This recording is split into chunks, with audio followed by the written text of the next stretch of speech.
Have you ever felt lost, adrift in the endless stream of moments, searching for something you couldn't name? I have. I walked through a world of shadows, a ghost in my own story, asking the stars for answers they could not give.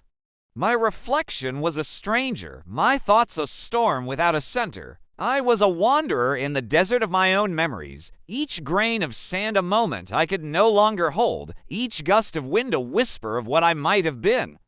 The sun beat down, not with warmth, but with the weight of unanswered questions. Who am I, when the past is a mirage and the future a shimmering haze?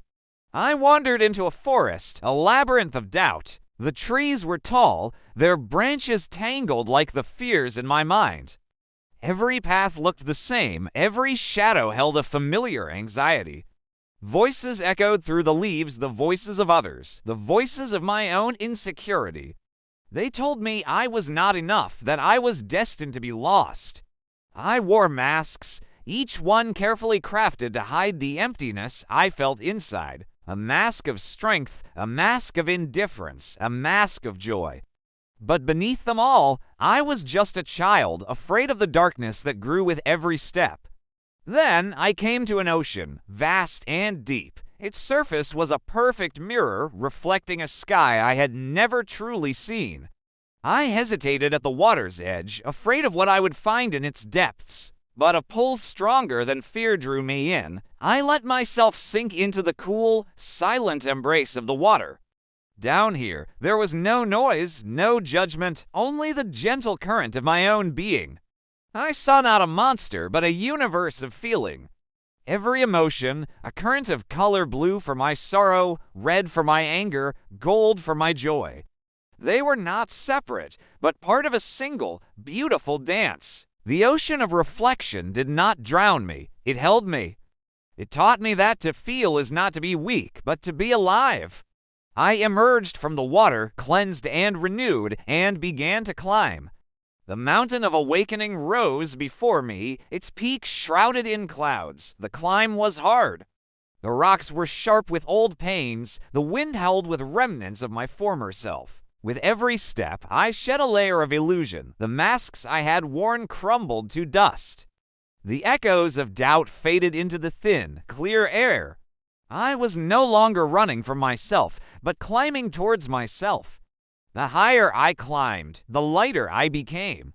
The world below, once a chaotic blur, now looked like a beautiful, intricate map of my own journey. At the summit, there was no grand spectacle, no thunderous revelation.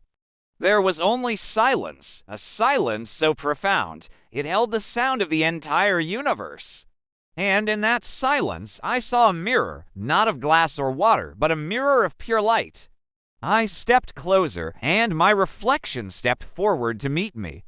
It was not a stranger, it was not a monster, it was me, all of me, the wanderer, the doubter, the child, the master. All the pieces I had scattered across time were finally home.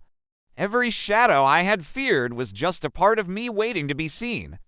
Every wound was a doorway to a deeper understanding. When I met myself, time bowed. The relentless clock that had chased me, that had taunted me, slowed to a stop. I realized it had never been my enemy. Time is not a prison, but a canvas. And the one who knows themselves holds the brush. I understood then the ancient wisdom, he who knows himself reigns over his time. To know yourself is to find the still point in the turning world. It is to find the eternal in the fleeting moment. The search outside was over, for I had found the universe inside the silence. I am no longer a wanderer, I am a creator. My world is no longer dark and chaotic. It is radiant, flowing with light and harmony. The deserts, forests, and oceans are not gone. They are part of my inner landscape, places I can visit with understanding and love. This journey is not a one-time event. It is a continuous unfolding, a daily practice of meeting myself with acceptance and grace. This peace, this mastery, is not a distant peak to be conquered. It is available to you right now in this breath. This journey is yours as much as it is mine. It is the journey of the soul back to itself, Pause for a moment. Breathe. Look within. What deserts are you crossing? What forests are you navigating? The answers are not outside of you. They are waiting in the quiet depths of your own being. When you find the courage to meet yourself, all of yourself, you too will find that time bows and calls you master. Thank you for walking this path with me. If this journey resonated with you, I invite you to subscribe and join our community of fellow travelers. Let's continue to explore the landscapes of the self together.